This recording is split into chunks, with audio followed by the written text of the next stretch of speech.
It's a historic moment for New York as Zohran Mamdani has been elected as the city's first Muslim mayor.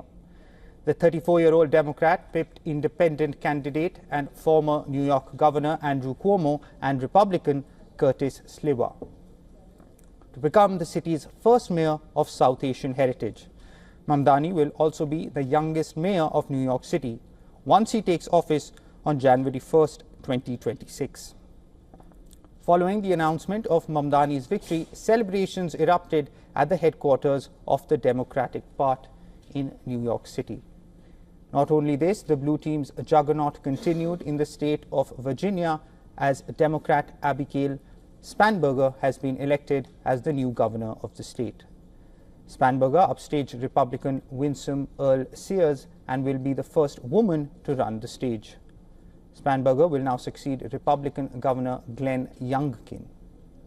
Whilst the blue flag soared high in Virginia and New York, the tug-of-war between Republicans and Democrats continued in California as residents cast their votes on Proposition 50. The proposal would give Democratic lawmakers the power to redraw the state's congressional map.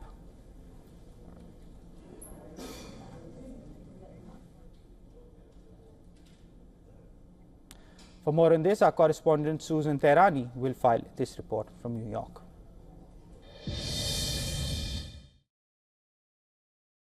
Zohran Mamdani has been elected as the next mayor of New York City, marking a political shift driven by voters frustrated by rising costs of rent and inequality.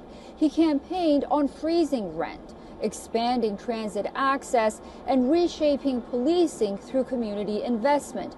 The real test now will be turning those bold visions into workable actual policies in a city facing fiscal strain and deep divide.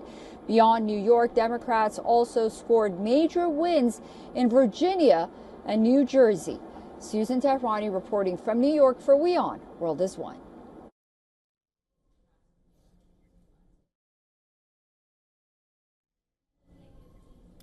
And for more on this, we are now being joined by Joanna LeBlanc, political analyst and national security law analyst and foreign relations expert, live from Washington, D.C.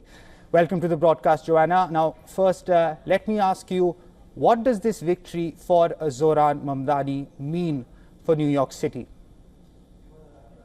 Thank you so much for having me. I think that every terrain is different. I think that considering New York City being the state that it is, which is very far left, and people are very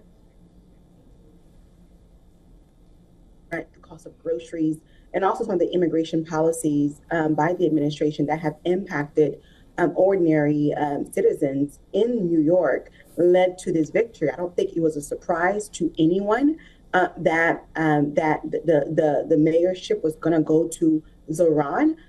If it did not happen, in fact, it would have been a surprise to all of us. But I don't think that it is a signal as to where the country is headed entirely. I think it's still kind of too early to tell. And we just need to kind of look at other states' elections.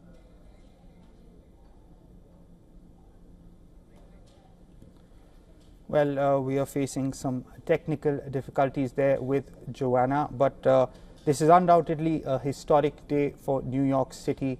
Zohran Mamdani has been elected the mayor, and he has defeated former Governor Andrew Cuomo.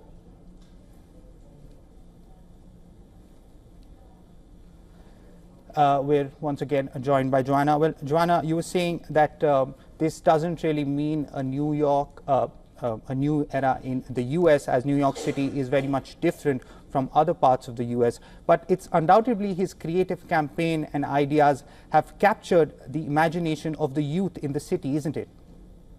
You're absolutely correct. The mayor-elect is the complete opposite of Trump, right? And I think the people of New York, they wanted someone who was different from Trump. They did not want a moderate Democrat. They wanted someone who was going to be as radical as Trump, and who is going to be the complete opposite, and who will come in and take certain unnecessary measures to protect immigrants, to lower the cost of living in New York City. And I think it is an indicator of how our country will vote for Mayor.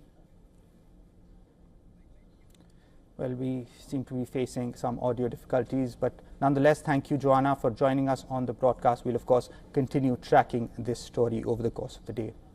Moving on now, the White House says U.S. President Donald Trump